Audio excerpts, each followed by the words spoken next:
கால் வளைந்த நிலைமையில சாய்ந்து சாய்ந்து நடக்கக்கூடிய நிலைமையில காலில் இருக்கக்கூடிய முட்டு தேய்மானம் என்ன பசை இல்லாம ஜவ்வு கிளிமானம் ஆகி சர்ஜரி மட்டுமே ட்ரீட்மெண்ட் கைவிடப்பட்ட நிலைமையில ட்ரீட்மெண்ட் வந்திருந்தாங்க. இப்போ 4வது ட்ரீட்மெண்ட்டுக்காக வந்திருந்தாங்க. அந்த பேஷண்ட் எப்படி இருக்கு? 4வது ட்ரீட்மெண்ட் வந்திருக்கீங்க. கால் முட்டு பிரச்சனைக்காக வேண்டி கால் முட்டுல உங்களுக்கு கால் சாஞ்சு வளைஞ்சு நடந்தீங்க. இப்போ எப்படி இருக்கு?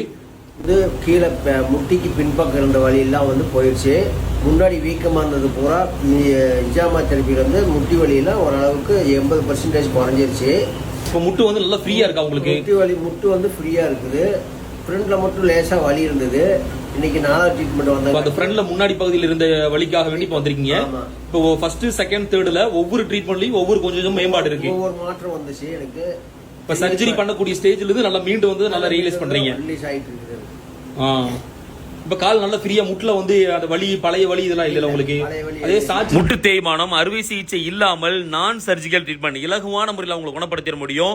சாஜ் நடக்கக்கூடியவங்க முட்டு தேய்மானம் என்ன பசை இல்லாம உங்களுக்கு மிகப்பெரிய விடுதலை.